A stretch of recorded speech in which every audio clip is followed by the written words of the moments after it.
Hi, everybody. Thanks for joining us for the second of our 3 X-ray binary sessions today at the Chandra Frontiers in Time Domain Science. Today's session will feature 5 speakers with a variety of talks. We have an invited talk, we have a couple of lightning talks, and a couple of contributed talks. So without any further ado, I'll ask our first speaker to start sharing their slides. Our first speaker in this session is Joey Neilsen from Villanova University, who will talk to us about a fine balance, Chandra accretion and outflows in X-ray binaries. And Joey, we can see the build effects box. The which box? The build order. It's very persistent. Yeah, thank you. Welcome to my build order box, YouTube and the world. Thank you very much. It's really a pleasure to be here. So as Rudy said, I'm a professor at Villanova University in the physics department. And I'm going to talk about Chandra accretion and outflows in X-ray binaries. Now, this is a session, a meeting about the time domain and Chandra's legacy in the time domain. So I wanted to start by talking about how X-ray binaries are so incredibly rich in time domain astrophysics.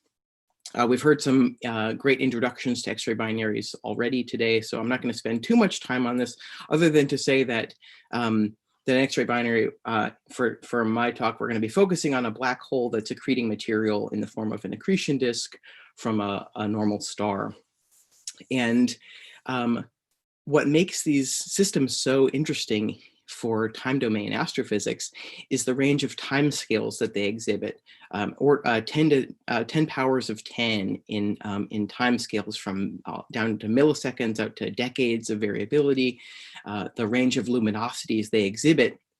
We heard this morning from Jennifer Rodriguez that these systems can get down easily to 10 to the 30 ergs per second, and at their brightest, they reach over 10 to the 39 ergs per second. So a factor of 1 billion range in luminosity. This is a little bit silly, but the size scales, what I'm going to talk about with Chandra focuses on the atomic scales, looking at what's happening in atoms. So we're going down from size scales of nanometers, in some cases out to parsecs. So the range of scales that these objects that are relevant for studying these systems is really amazing. And on top of that, the physical processes that are happening, the accretion and the ejection processes, things like the disks that you can see here and the jet that's illustrated in this image, and then winds, which I'll talk about more. But one thing that I also want to say about Chandra's legacy, we see these beautiful illustrations, and almost invariably when you look at these illustrations, the credit that you see is for Mel Weiss. And I just want to say how what an amazing job the visualization team and the press office has done to make it possible for a scientist like myself to tell our stories. So I think that's actually a really nice part of Chandra's legacy as well. In terms of thinking about X-ray binaries, specifically in the time domain, we've seen this diagrams like this before. This is a very complicated diagram, but you can think of it like the life cycle of a black hole in outburst. We heard a lot about quiescence, quiescent black holes earlier in in today's talks.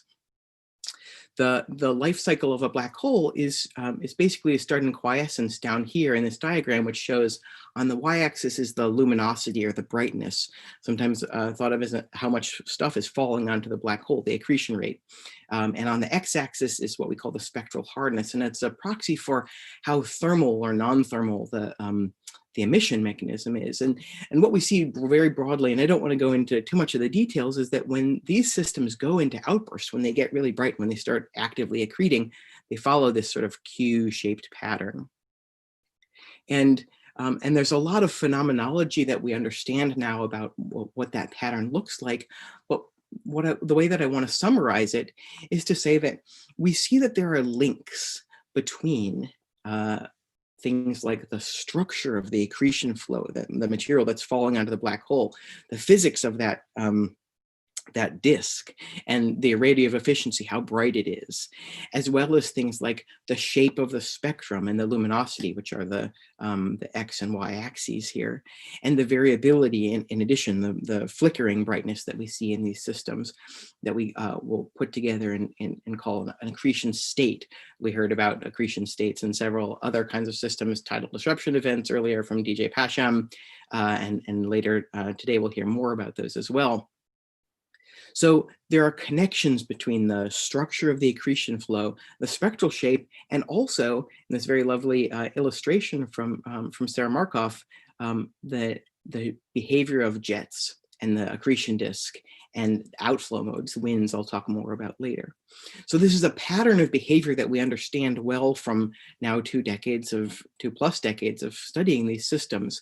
And what's really interesting about this pattern, it's very, very complicated, but the same kind of patterns appear in cataclysmic variables and AGN and tidal disruption events. So the kind of phenomena that we can study in X-ray binaries are really fairly universal.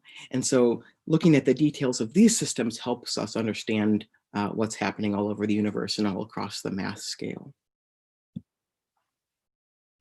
Now, Chandra has made really enormous contributions to X-ray binary astrophysics. And there's just a book out in December with a really nice summary of this by Mike Novak and Matt Middleton.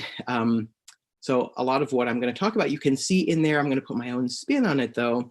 And I'm going to focus, I'm going to sort of make my main argument about accretion disk winds in black hole low mass X-ray binaries, which I might say as LMXB later. There's an entire session on neutron stars next week, so I'm not going to say too much about neutron star systems. So let me go on there.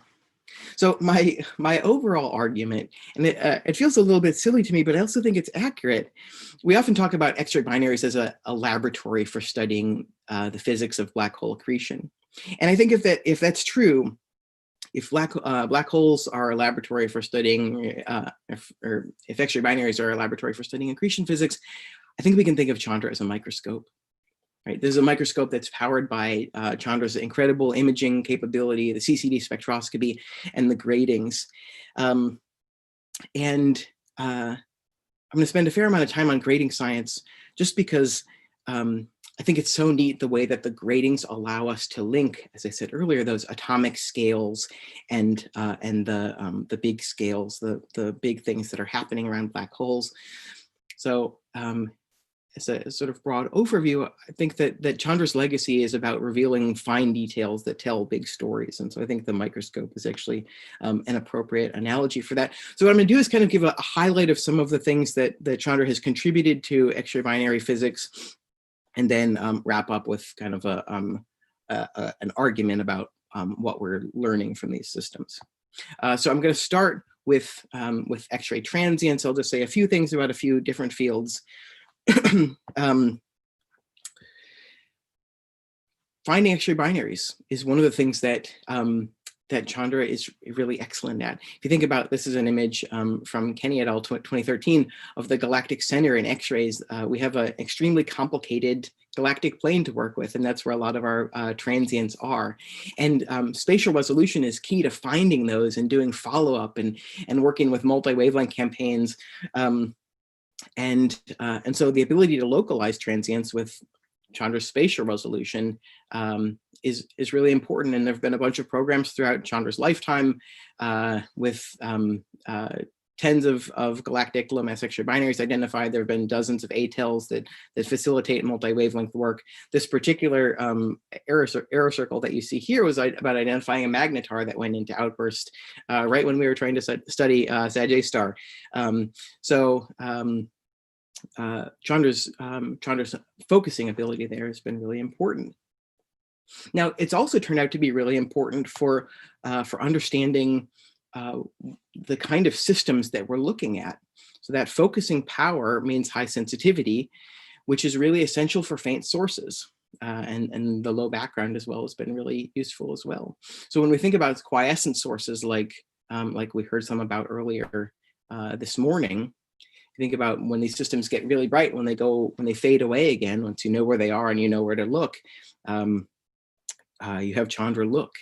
And it was noticed it's about 20 years ago now that when you look at systems that have neutron stars as their compact object versus black holes, it turns out that for a given orbital period, so more or less for a given amount of material that's going to be supplied to the compact object, neutron stars are much brighter in quiescence than black holes are.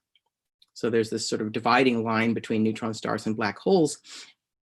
And what does that mean?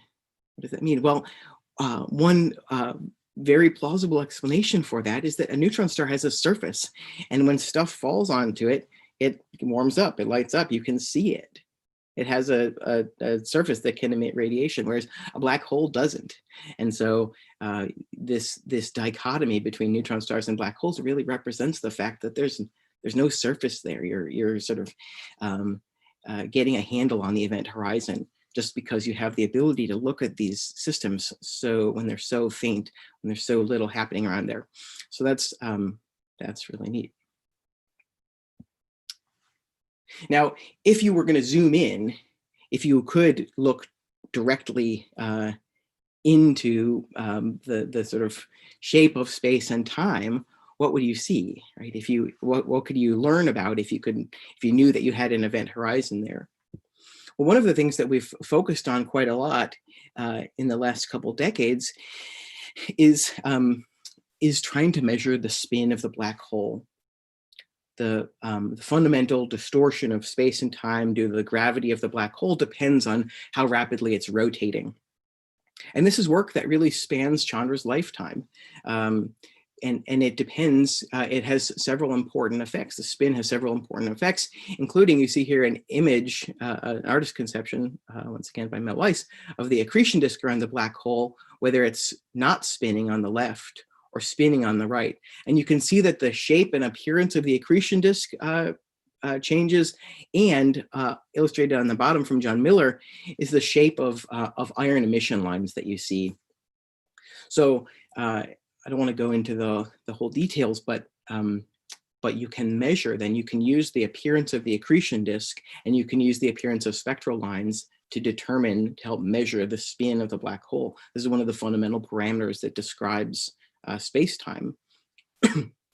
So this iron line method, there was early on quite a lot of debate about the origin of these broad lines. And in order to really say that you know how you're robustly measuring the spin of the black hole, you really need to know the shape of that line precisely. So it's essential to be able to distinguish narrow and broad components. And for this, grading spectra are really in their wheelhouse, the Chandra transmission gratings. What I'm showing here is a HETGS spectrum of Cyg X-1 from Miller et al. 2002. And you see this characteristic broadline shape, but on top of that is a narrow line. And so Chandra's ability to distinguish the energy resolution, the ability to distinguish narrow components and broad components really helps for understanding the shape of the lines, and gives you confidence that you're doing the best job to measure the spin of that of the actual black hole, and you're not missing something. So that's a really important contribution. So that's from 2002, but I want to also look at something a little bit more recent.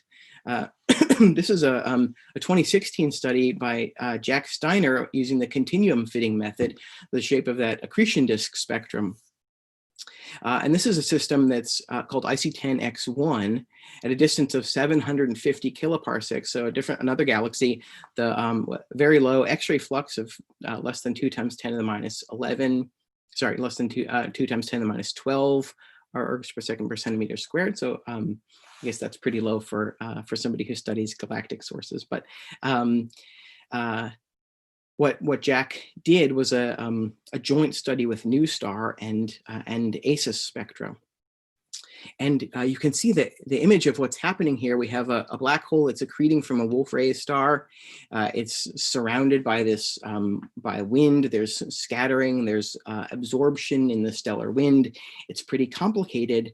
And underneath all of that is the accretion disk around the black hole. And the point that I really want to make about this, so that by using the Chandra spectra to really carefully constrain wind absorption, Jack's able to measure precisely the shape of this disk spectrum, and we don't actually know the mass of the black hole in this case, but if it's like a normal black hole Wolf-Rayet system, the spin is probably greater than 0.7. The point that I really want to make about this is that the sophistication of the analyses that we're able to do now with Chandra has really exploded over the last few years, and so I just think it's neat to see how much this science has grown and how much Chandra is helping to enable that by letting us study this soft thermal emission from accretion disk and absorption. So let me move on to talk about jets, because that's another really important aspect of black hole accretion physics that we've already heard a fair amount about today.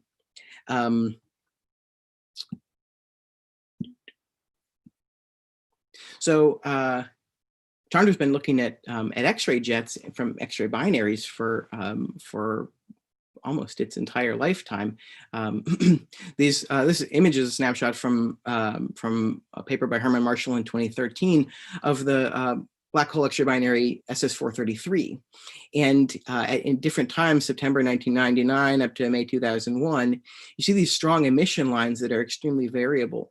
Well, these emission lines are actually coming from a jet itself. This is a mass-loaded jet in SS433. They're highly variable. These X-ray lines, you see changes in the Doppler shift in the jet. You see the red and the blue components of the material that's going towards you and away from you. And you get really a lot of information out of that. And I don't have time to summarize all of the work that Herman's done on it, but the basic picture is that you have a conical jet, it's extended, and that jet is interacting with its local environment. That's where it's getting its atoms. It's producing shocks. So we get this really detailed and rich picture of the motion of gas in this jet over time, which is pretty neat. We can also see similar phenomena happening in large-scale jets. So the fact that X-ray binaries have short timescales compared to AGN means that sometimes we get to look at systems twice or 3 times or more. And so we have this ability to connect the jet history of systems, how they produce jets over time, and their accretion history, the connection between different jets and outbursts. And we can see this in galaxy clusters as well, and bubbles in the intergalactic medium, and many other nice stories that we've seen from Chandra. But this one is really nice. So the stellar mass black hole XTE J1550 -564 went into outburst in 1998.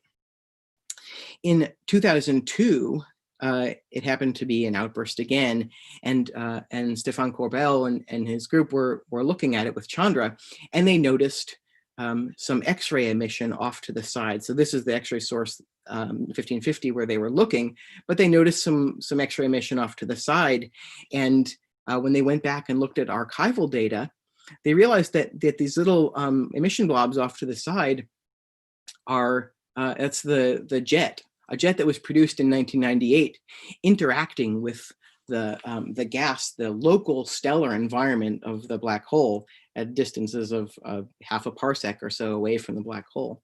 So this is material you're using Chandra to find material that was ejected from the immediate vicinity of the black hole several years later as it interacts with its environment and probably does something like shocks. So you can use the Chandra spectra to study the emission mechanism, that it's likely synchrotron, and so there's probably shocks going on, and Jack did some work modeling the kinematics of that as well.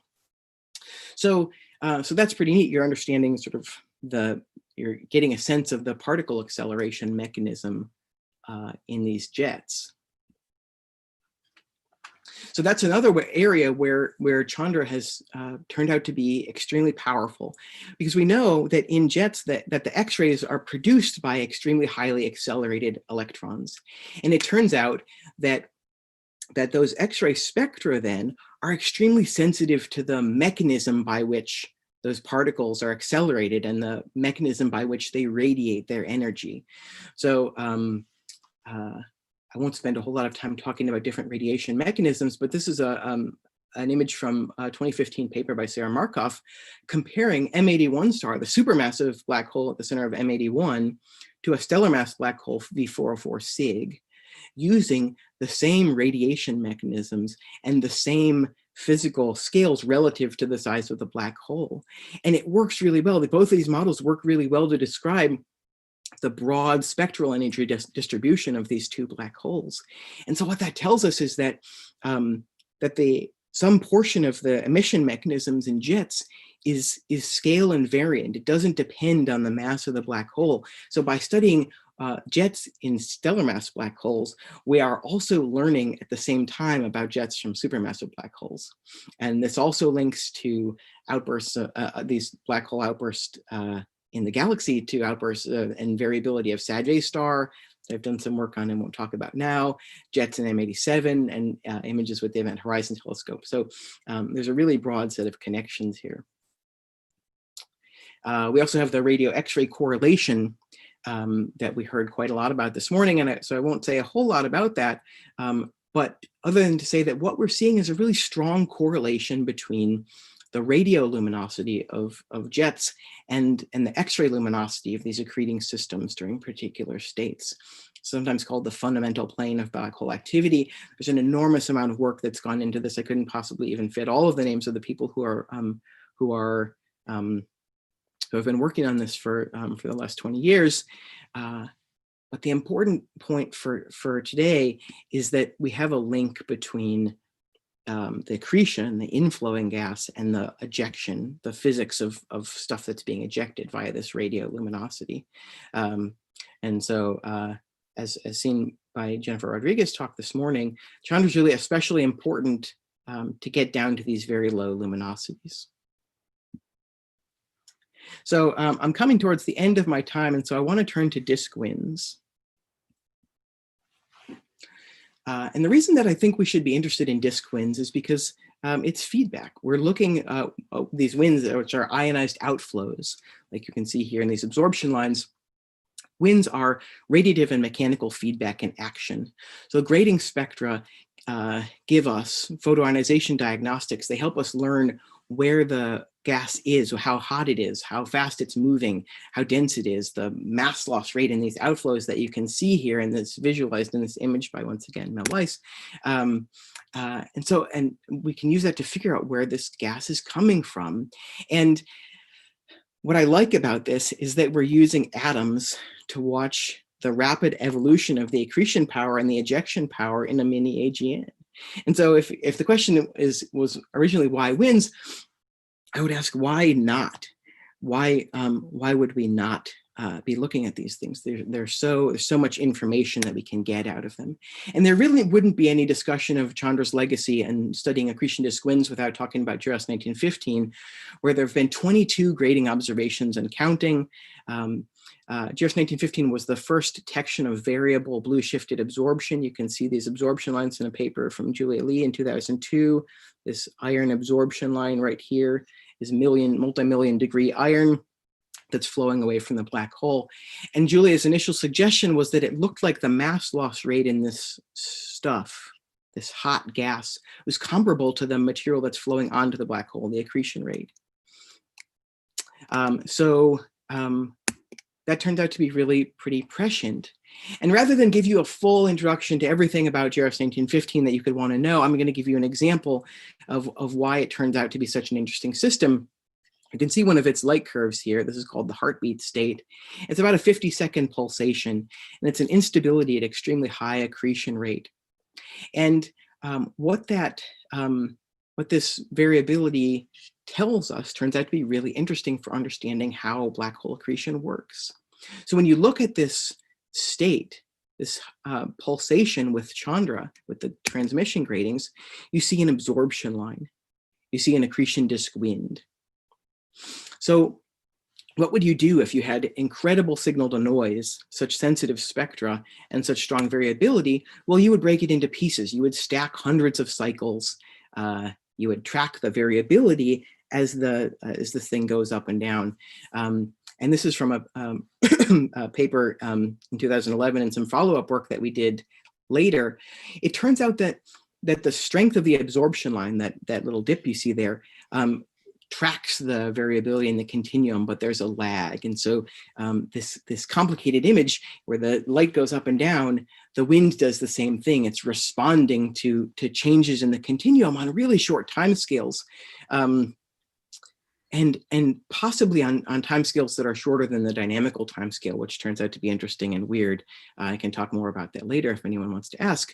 But the inferred property of the wind that you calculate if you go through the math on this is that the mass loss rate in the wind is 25 times what's actually making it to the event horizon. So the vast majority of material that's being supplied into the accretion disk is actually being expelled. So that's really neat. 2 minutes, Joey. Okay, great. So what would you see then if you zoomed in, right? I want to talk about Chandra's spectral resolution for a second. It's common to look at these really stunning images, the first order dispersed spectra. And with spectra like this, it's easy to overlook the other diffraction orders. But John Miller in 2015 took a look at third order spectra and showed these really amazing diagnostics of the dynamics of gas around the black hole. There are at least 3 velocity components. There's probably some re-emission required, but you can see that these winds, you can actually detect the rotation of this gas as it's flowing away from the black hole, but also around it. So in what I hoped was going to be a little bit more than 2 minutes left, what's the big picture? What do we see? What do we learn from this?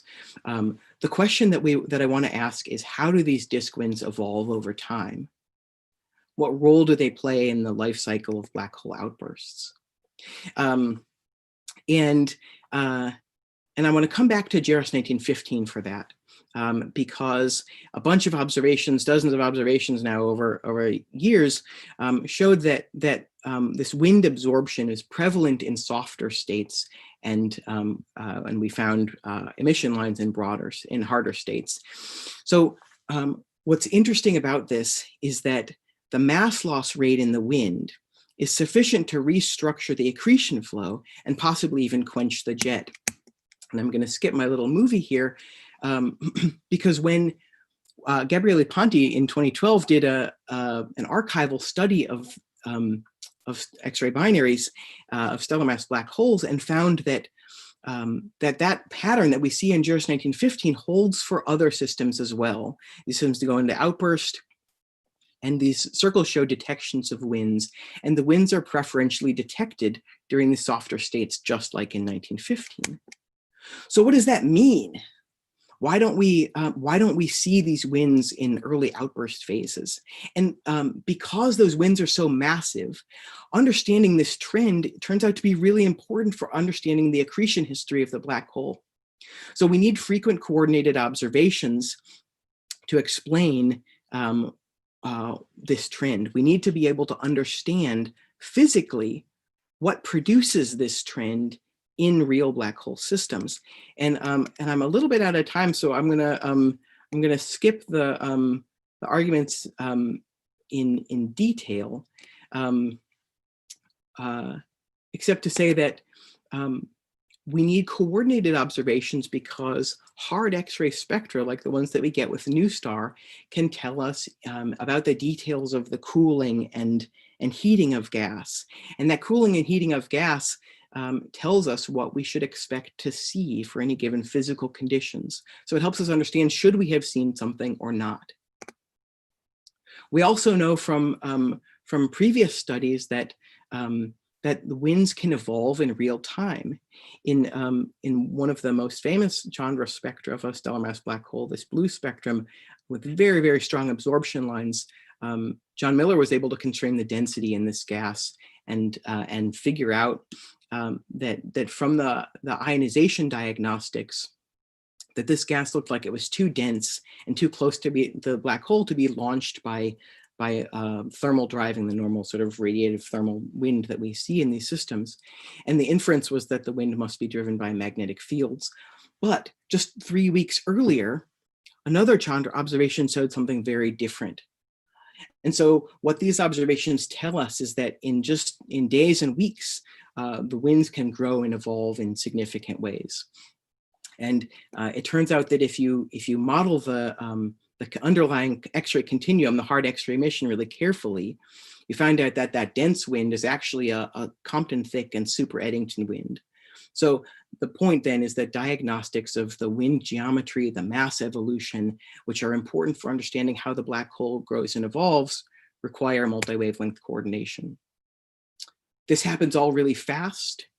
So it's a real observational challenge for the future that we need to be able to look at these systems when they're changing rapidly and need to do it with coordinated observations. So my hope for future Chandra observations is that we'll figure out ways to look at these systems when all of this is happening.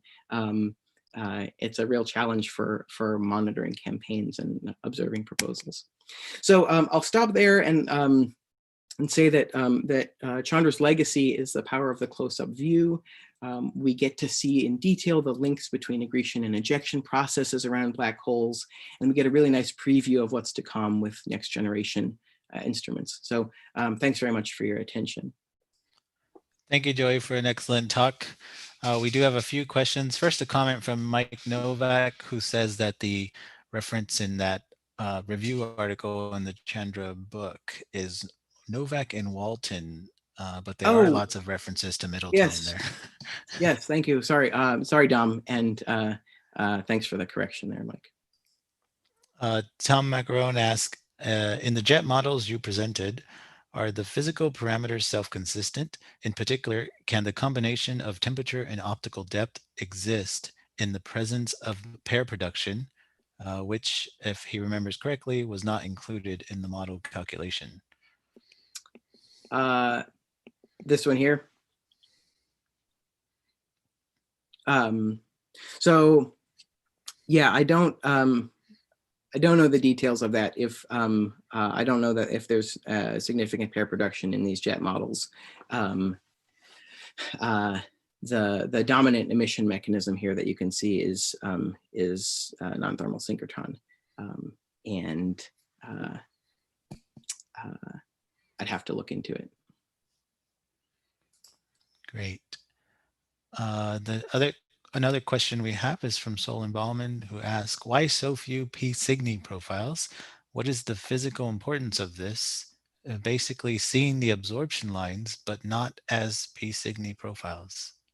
Yeah, so this is a good question. Part of the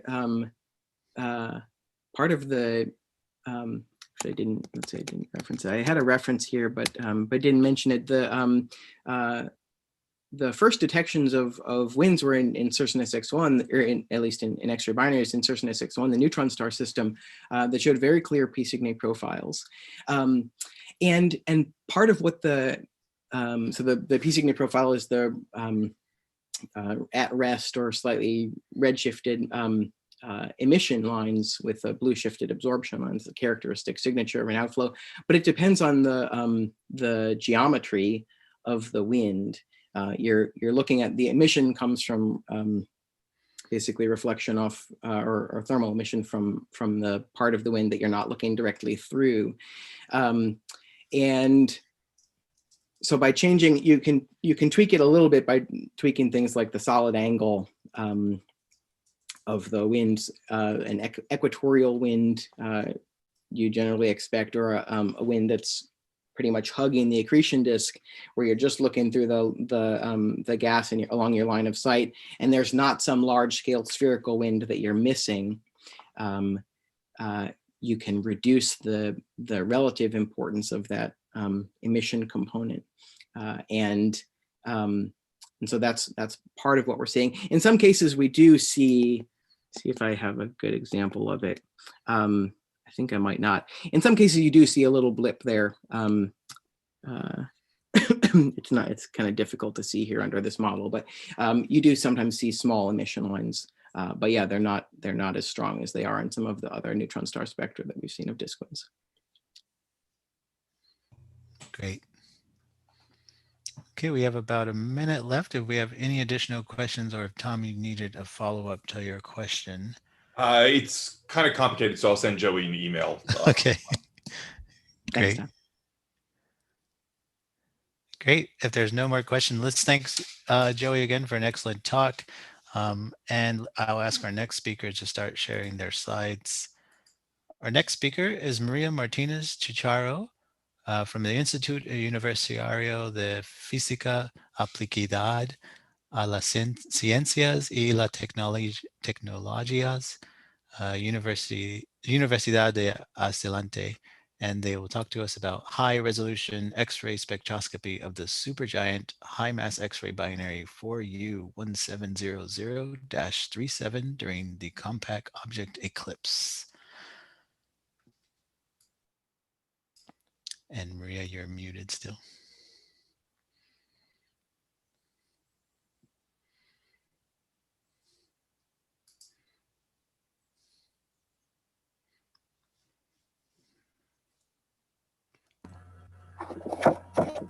Great. Now, can you hear me? I can hear you now, yes. Okay, I'm going to share the Okay, wait a moment, please. I'm sorry.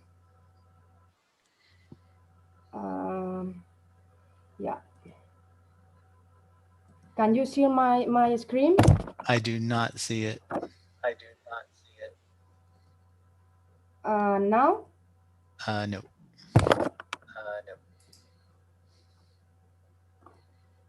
Yes. Now? I see. Okay. Yeah. Okay. Hi everyone. I'm sorry. I don't see the slides. No? I see your browser, your file browser. Wait a moment. I'm going to try again. Sorry. I speak very quickly now. That's okay. We have a little bit of time at the end, so take your time. Okay, now? Now I see it. Good. Okay. First, thank to the organization for giving me this opportunity and everyone to attend the talk. I'm going to talk about the first high-resolution X-ray spectrum and eclipse of this source for U1700 with Chandra. Here, to introduce the system, we can see the most important physical parameters. For U1700-37 is a high-mass X-ray binary that consists of a compact object, a Keting matter, phone accompanying star. And what is important here is that the donor star in this system is the earliest star known in any galactic high-mass X-ray binary, and the compact object orbits its companion in a very close orbit. So this allowing us probing of the innermost wind regions. But the nature of the compact object remains a mystery so far. But in our previous work, we found how the evidence of quantum cooling during an X-ray flare supports a neutron star nature of the compact object in the system. To carry out the study, we used two observations: the eclipse observation, first observation of this source during the eclipse with Chandra, that it's important. And on the left, this is the eclipse observation, and on the right, the out of eclipse observation. And here we can see the difference between the light curves. We use both of them in order to compare the difference in the emission lines. On the left, about the eclipse light, we have the optical light curve strictly simultaneously with our observation, but we was very lucky because the optical star that was observed to guarantee the follow-up the observation in X-ray was exactly the optical star of the system. Okay, to continue, we extract the corresponding spectra for the light curves. And here we can see how during the eclipse on the left, the continuum is quite suppressed and allow us to see the emission lines in detail. We used to fit both model, the BMC model, the same model, and we obtain a satisfactory values. One of the main goals of this study is to see what happened with the lines, both high ionization lines and fluorescence lines, the difference between in and out of eclipse. And we obtain that the fluorescence line don't change a lot in and out of eclipse, and this could mean that this line comes from the bulk of the wind. Higher incision lines must be produced in the density of the compact object because this line diminishes greatly during the eclipse. And we need to use two photoionization models to model the spectrum, one with low ionization and the other with high ionization, showing that two plasmas can be appreciated at the same time. I think that the most important is it's seen that in this source, due to the very strong stellar wind, the compact object only has power to ionize the closer plasma that it surrounded it. Thank you. I'm sorry for the beginning. No worries. We have about a minute for questions. If you have any questions, please enter them into the Q&A.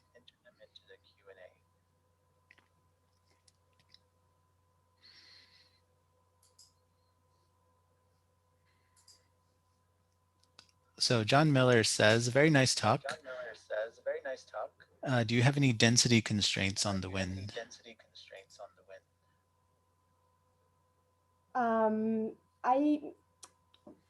The study was very difficult, and one part of the study we used the X-star model that inside of the tables that the model used.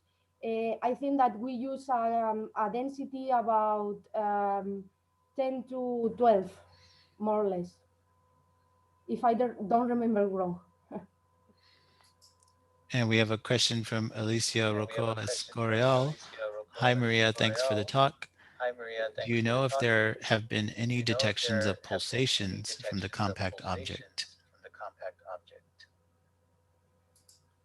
I think that no yet any detection for the pulsation from the compact object, at least yet. Would it be possible to detect? Or is it too faint? I don't know. Maybe it's not possible to detect it, or maybe the line of it's with that is impossible to see. Right. Or maybe we need a lot of time extra to analyze very well the source. Maybe. Yeah. Thank you again, Maria. I'll ask our next speaker to start sharing their slides. Our next speaker is Yash Bhargava, and from the Inter-University Center for Astronomy and Astrophysics in Pune, India, and will speak to us about understanding X-ray shots in Cygnus X-1. Yash, can you try to share your slides? Perfect, I can see them. Okay, great. So shall I begin? Yes. Okay. Hello, everyone. I would like to thank the organizers for giving me an opportunity to talk in this forum and for organizing this very helpful meeting, which has been quite useful and in understanding different observations. And so without further waiting, let's begin. Okay, so Cygnus X-1 is, well, a really famous source, and I'm pretty sure most of the audience will know about it. But still, just to brief you on to some points, I'll tell about it. It's a persistent black hole binary source with a high mass companion, and the companion is feeding the black hole with its stellar wind. And if you remember Victoria's talk a few days back, she talked about the clumpiness in the wind, which makes it quite interesting target for Chandra to observe. And it has a fairly short orbital period of a few days, and it shows a interesting eclipsing kind of behavior in like eclipsing dips in certain orbital phases. And the black hole mass is constrained to be of around 15 solar mass, and the distance is quite close, and thus it's very bright and makes it an interesting target to be studied. And it shows a canonical soft and hard state, which makes it further interesting. And interestingly, it shows variability in all the states of the observations. So speaking of variability, what are the shots which I mentioned earlier? So the light curve of the source is variable in all time scales, as mentioned by Joey earlier. And if you check out the short timescale variability, you can see certain flares which look like this and this. So it like suddenly goes up to 2 to 3 times the local mean count rate. And this was imagined to be explained by exponential rise and decay features. And interestingly, these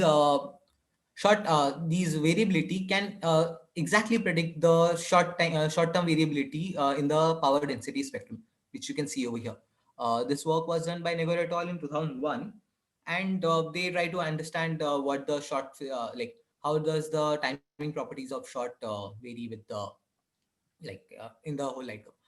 And but the assumption of these being features which are rising due to exponential rise and decay, and like randomly occurring during the course of the observation, and adding up to give the flares, it poses a problem that your total count rate, all the count rates follow a log normal distribution, which won't be the case if it is a additive process.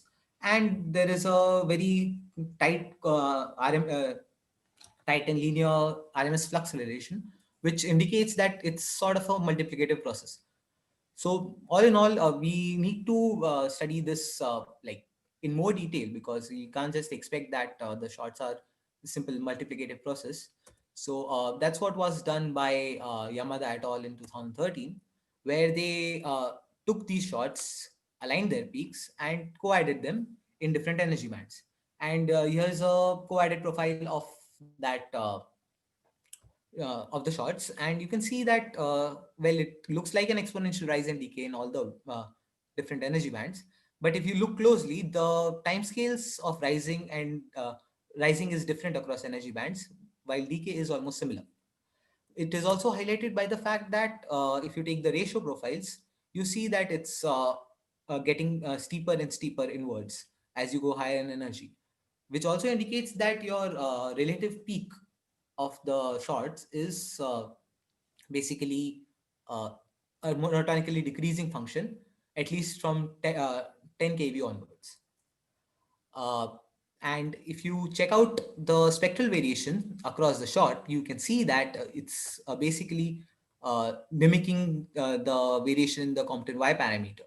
So your Compton Y parameter varies in a particular fashion, which leads to your asymmetric nature in the shot profile. Well, this is all good, but this is still study in hard X-rays. So, what does the soft X-ray of the shot can tell? This plot is taken from Negoro et al. 94, which did the shot analysis study till 1.2 keV, and it shows a similar rise and decay profile, but I'm pretty sure it has something more to it than that. So first question is, why do these shots actually occur? So we see that there is a asymmetric nature, but that doesn't answer the question that why is there a short rise and fall in the light curve at that time scales. And is the relative peak of the shot monotonic? So as we see from 10 to 10 kV onwards, the peak of the shot profile is decreasing as we go higher in energy. But is that the case if you check out the low energies as well? And what does that tell us about the shots in general? So for to deal with that, we had a simultaneous observation using AstroSat and NICER. So AstroSat is an Indian observatory where we have different instruments on board which observe different wavelengths and have a different observing different detectors, which helps us in constraining different physical properties of the source. So for this study, we used data from LAC-SPC, which is a proportional counter, and it's a successor to RXT in some sense, with higher energy coverage and larger area. So that gives us a very good time resolution in high energies, and NICER already has a excellent time resolution in low energies. And both these observatories have large effective area, allowing for a very high count rate in the source. Here I show a 3 to 5 kV light curve from the observations, and you can see that there is quite a lot of common observation which we have. And this observation was just taken prior to the transition into a soft state. So for analysis, we basically determine what is the exact common interval, and after barycentric correction, of course. And to detect the shots, we used an algorithm similar to Yamada et al., but we enhanced our detection method by fitting each and individual peak by exponential rise and decay, because our statistics allowed us to do that. And then we filtered out only the shots which have identical parameters across different instruments and different identical detectors, which are part of LAX-PC and NICER independently. And so let's see if we what shots did we detect. Are they actually similar to the NICER shots or not? Are they similar to the shots detected by Yamada et al. Or not? So first off, this is the shot profile in LAX-PC. As you can see, the relative peak drops as you go higher and higher in energy, and the ratio profile also exhibits a similar behavior as seen by Yamada et al. But NICER provides a pretty new picture, and it's more interesting in that sense. And you can see that the relative peak actually is highest for the energy band 1.5 to 3 keV, which implies that there is a turnover in the shot ratio, shot profile, which happens in that energy range. And as you go lower or higher, the shot is decreasing. So that means that this allows us to constrain the where the shot would come from if we analyze this spectrally. As you can see, the shot profile is very well contained between -2 to +2 seconds. So we just took up that segment and divided that into 9 equal chunks. And for each chunk, we did a spectral study. So for a spectral study, we assume that the source has a thermalized disk and a Comptonizing medium, which is just above it. And and this the Comptonizing medium basically intercepts a fraction of disk photons and then upscatters it to a particular upscatters to higher energy, and then it then some of the emission from the Comptonized medium also reflects back onto the disk, and thus we get the total emission from the source after absorption from the interstellar medium, of course. So hence our final model looks something like this. And so we used a physical model for the disk because when we used a phenomenological model like disk BB, we find that the temperature and inner disk both change with the shot profile. And to understand whether it's what better combination will be to study if the accretion rate is changing across the shot as well or not. 3 minutes. Okay, thanks. So basically, if we just we vary different parameters across the shot and try to see what parameters were significantly varying across the shot. So those parameters included accretion rate, inner disk radius, power law index, electron temperature, scattering fraction, reflection fraction, and absorption. So we find that only these three parameters, which are shown over here, the power law index, the scattering fraction, and inner disk radius, are changing significantly. It also implies that your reflection and accretion rate are constant across the shot. But due to systematics, we actually cannot resolve a degeneracy whether the electron temperature is changing across the system or not, or the optical depth is changing across the system or not. We can claim that power law index is changing significantly. And but if we assume a different optical depths corresponding to these electron temperatures, then we can see that for each of the temperatures, we get approximately 13% drop in the temperature. And this drop in the temperature is actually independent of the measurement of the radius swing. So just to paint the picture in the final, what finally do we see? We have a spectral study of the shots done for the first time in soft X-rays using NICER and LAX-PC. And during the shot, what we get is that accretion rate remains a constant while inner disk radius swings inwards and outwards, causing a rise in the soft photons. Due to a more extended disk, while the while it is swinging inwards, a larger fraction of photon is also intercepted by the comptonizing medium. And in that effect, it causes a temporary cooling in the corona by almost 13%, which also reflects in the variation in the power law index. That's it for me. Let me know if you have any questions. Thank you, Yash, for a very interesting talk. If you have any questions, enter them into the Q&A box. I'm going to ask a quick question. What is the timing resolution that you're getting with AstroSat? So LAXPC has the timing resolution of 10 microseconds. And 10 for this microseconds. study, we used only millisecond level resolution. So excellent. Yeah. We have a question from Agniva Rauchaudhuri. Do you have any physical model as to why you may have multiplicative noise and finally a log normal flux distribution? Not as of now, but that's, if I remember correctly, the paper which I have cited over here. Let's go back to the slide.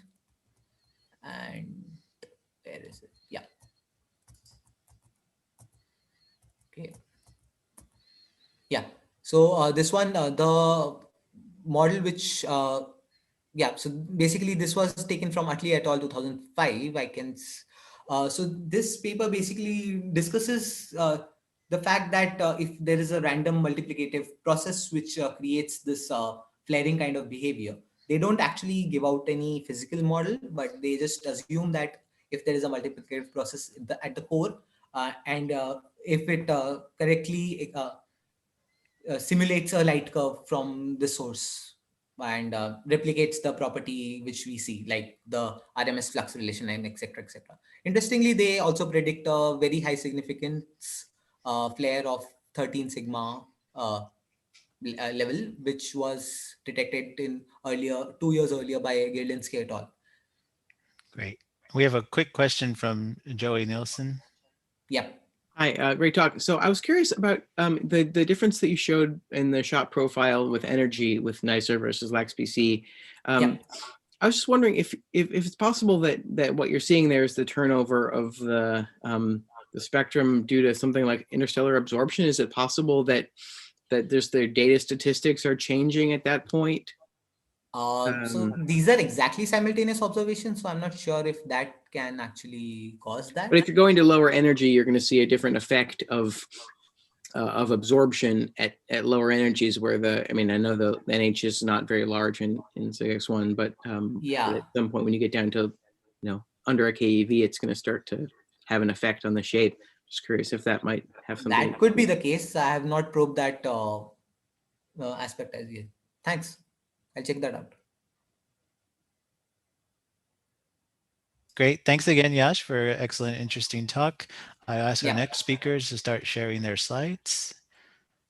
Okay. And our next speaker is Michael McCullough from Chandra X-ray Center, Smithsonian Astrophysical Observatory, and the Center for Astrophysics, who will talk to us about using Chandra HETG for time-resolved X-ray spectroscopy of X-ray binaries.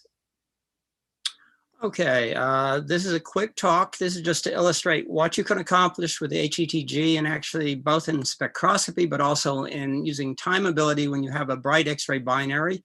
As a case study here, I'm using my favorite source, which everyone who knows me will know is Cyg X-3, which is what you see actually in the image. That big blue blob is the scattering halo from it.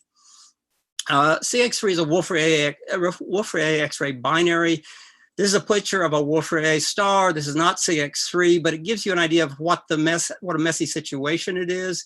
The other plot here is basically for various compact mass estimates. You can see that essentially they're separated very closely on the order of about 4 solar radii, or less than 4 solar radii between them. So it's a very dynamic environment. And from the HETG, you can actually see the 4.8 hour period, easily pull it out in timing, and you can also phase fold it. This is for a 50 kilosecond observation that was made for Cyg X-3. And so you can actually use it both in terms of a timing as well as a really good spectral study. Now for Cyg X-3, this is its overall spectrum that I showed you. One of the things you'll see is a beautiful spectrum. It's dominated by hydrogen and helium-like lines. And you also have these lines also have P Cygni profiles on them. You also have RRCs, which you can actually deduce the temperature, and which tells us that the temperatures are between 70 and 80,000 degrees. So this is actually very much a photoionized spectra. But I do pose the question, this is what's strange about this spectrum. Well, the first thing you notice is look out between the K alpha, which is a weak line, and the strong helium-like iron. There's a dip there, prominent dip, which, as I'll point out, we don't fully understand, but this is something that is odd in the spectrum. Additionally, is when you start to fit this, the other thing that may not strike you as odd initially, but when you try and fit, is if you look at the strengths of the hydrogen and helium-like lines, and you're seeing everything from iron down to magnesium, the strength of these lines shouldn't be there. If you get the iron lines to produce those, the ionization you need means these lines you shouldn't see. So what it's telling us is that there's actually sort of two ionizational regions that are producing the photoionization within Cyg X-ray, one at a medium sort of ionizational range to produce things below iron, and then the ones for that are producing iron. Another thing that's not quite as obvious, but is when you start fitting, the resonance lines are much broader and stronger, and this actually implies a resonance scattering in the wind, and this is what we have found. But you can also take the spectra, and since we have lots of counts, you can, and you actually have the timers, so you can actually split it according. What we've done here is divided the spectra into phases. We've equally quarter phases at 0.2, centered on 0, 0.25, 0.5, 0.7. What you actually see are the hydrogen lines very prominent at 0 phase. The other lines are all weaker. Also, that little notch that you saw really doesn't appear to be there. It is there, but it's very weak. Drop to 0.25, that notch becomes prominent, and the other lines start to grow, and then the notch reaches its peak at about 0.5, and other species are continuing to grow, and finally at 0.75, and the notch is weakening, but the iron lines have returned more in strength, and the other lines are at their strongest. What also you can do in a more classical way of time variability is do different times, different states. CX3 goes to a series of different states. The one I've been showing you is the quenched hypersoft state. This is where you get gamma ray emission, where you produce major flares, and again, the prominent dip, you can see this. But if you go to quiescent state, you don't see that dip, and you see the iron line K alpha, I say looks stronger, but it's actually the same strength here. It's just that the total continuum has come down. 30 seconds, so, Mike. way of exploring it in time. The spectrum fit, everything you have to go. Cold absorption, notched absorbing iron. This is this notch in here, which again, we don't fully understand. This actually may be a wind effect. That's one of our speculations. But you need the ionization at a medium 2 to 3 log of the ionizational parameter to explain all the things, all of the lines below iron. You need a 6.4 Gaussian emission. Again, you need the ones for the iron. This, by the way, seems what we believe tracks the compact object. But then you also need a wind emission. There appears to be scattering on the resonant line, and then the disk black body for your continuum. This components peak at 0.5, photoionization for the elements all peak at 0.75.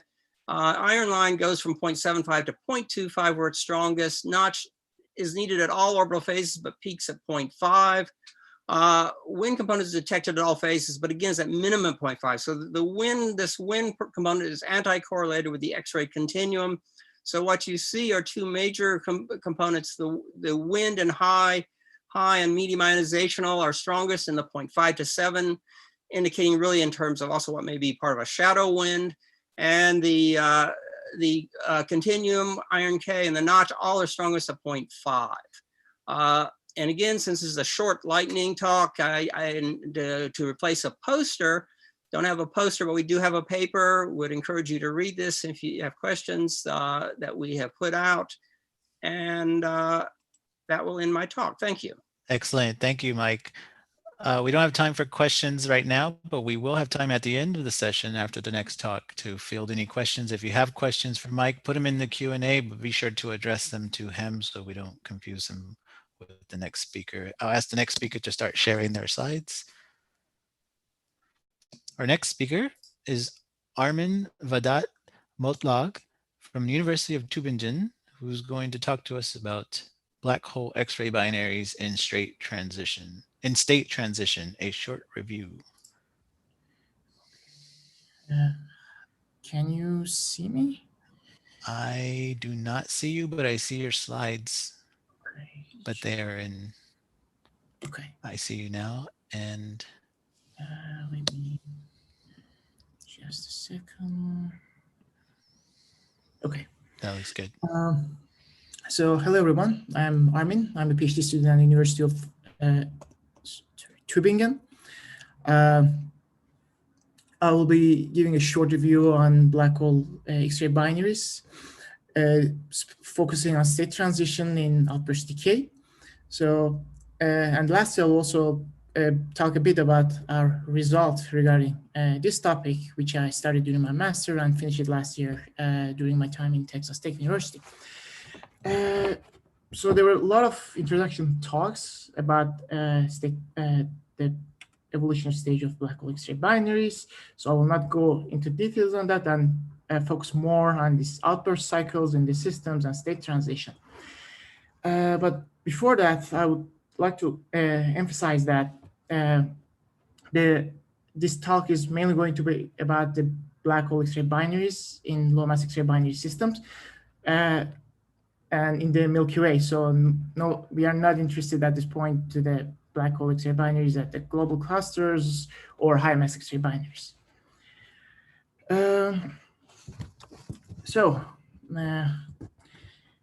In the last 20 years, a substantial amount of data has been collected on galactic black hole transients.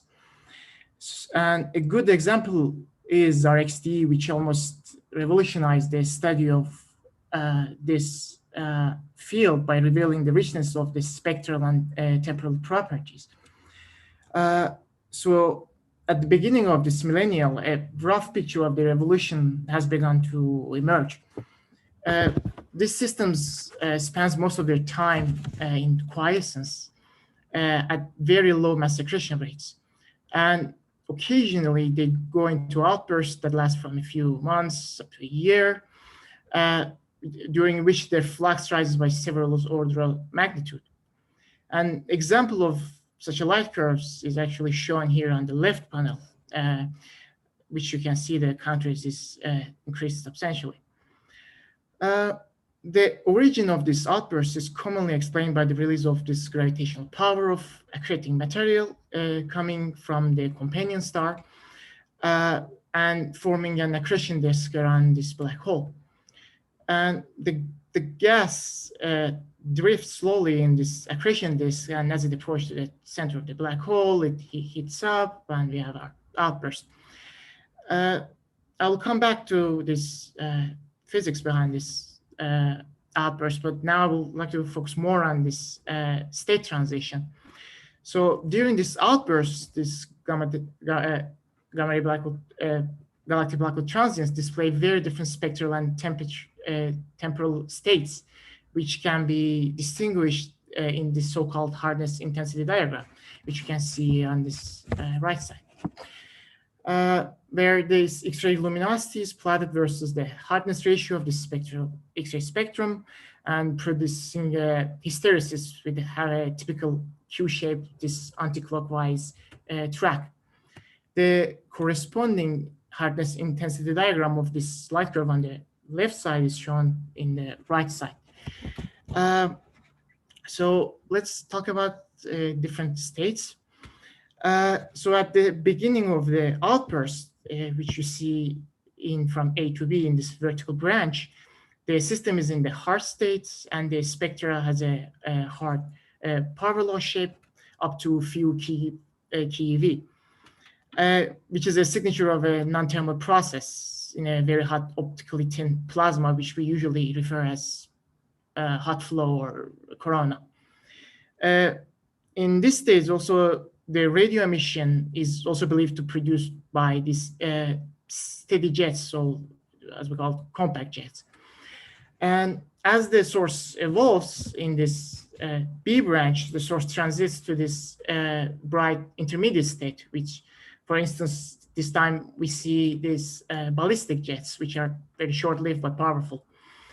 And depending on what is the ratio of thermal to non-thermal emission, we name them as a hard intermediate states or soft intermediate states, and the source goes on back, which has a very weird, complicated behavior, which is hard to understand. And then source transit to the soft states, which are mainly dominated by this thermal emission from the deep black body disk. And at the end of the outburst, the source again goes back to the hard states and complete this outburst cycle. So in addition to the spectral properties, also timing properties of the system change substantially during this outburst cycle. Again, for instance, in the hard states, they have a very high average amplitude of variability. The RMS value reaches up to 40%, and usually you have a broadband noise, which is modeled with the combination of these Lorentzians. And as the source reaches to this intermediate stage, the variability drops, and these times you start to see quasi-periodic oscillations. And again, depending on which intermediate states you are, you might see a different type of QPOs in the systems. And in the soft states, the variability almost drops to zero. It's below the noise, so we can't really detect it. And again, at the end of the outburst, the source goes back to the hard states. Again, variability increases, and the source completes its cycle. So, by the way, you can check out the review by Ingram and Moto regarding these QPOs. Let's talk about a bit more about the state transition. So historically, state transition has been linked to change in mass accretion rate.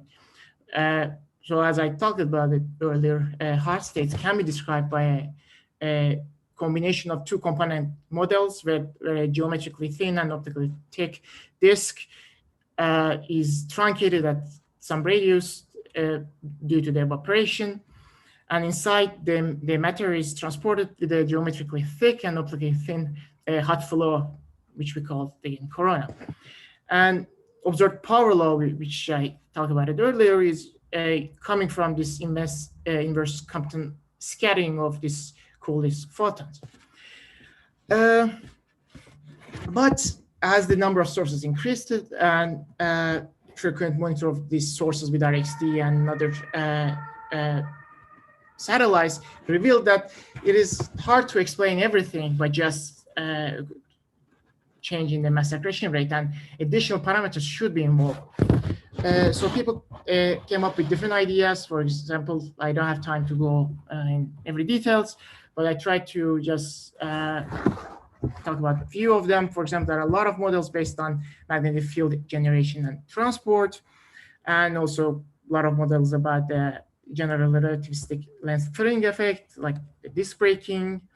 But there's no single model that can explain all the observable phenomena we see in here. So the question arises, what physical process actually dominates during a state transition? And this was one of the key motivations that we worked on this. One way to approach this problem is to be able to quantify these state transition luminosities in different states in the outburst decay, and try to study the impact of different observables and see if there's a correlation between them or not. And quantifying this state transition luminosity is important for two main reasons. First, if the distribution is shown to be narrow, which hinted in previous studies, it supports the idea that this transition luminosity depends strongly on a single parameter, which does not vary from outburst to outburst and source to source. For example, the viscosity alpha parameter was the subject of many studies that was a discussion that this could be that parameter for this variation in luminosities. And the second, this state transition luminosity, if it's tight, again, can be used as a candles to estimate the distance to the sources. So we, in our study, tried to, again, find this state transition luminosity during the outburst decay. And we, in this study, for example, tried to took example of spectral and temporal changes to determine the states, because sometimes, especially in the intermediate states, it's very hard to distinguish some state from one another. We also used multiple state transition classification in the literature. And we also obtained this disk and power law luminosity separately. And the analysis is done for 12 galactic black holes in 20 different outbursts, which we mainly use the archival data of RXT and some Chandra observation. 3 minutes. Okay, here's the results. So this is a distribution of this state transition luminosities. The left panel shows this distribution for the power law luminosity in terms of Eddington luminosity fraction, and the right side shows the same graph, this time for this black body luminosity. So for the power law luminosity during the hard state, we managed to cluster this luminosity with in a value of 1.6 Eddington fraction.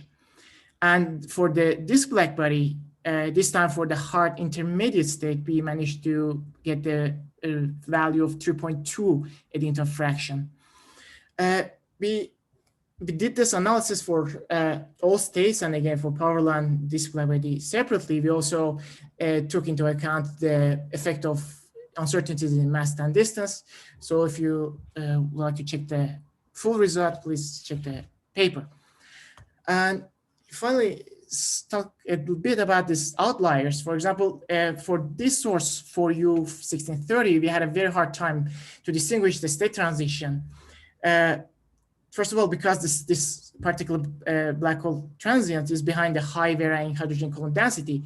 And in addition to that, there's a dust getting halo around the source, which is shown with this ACES image. You can see this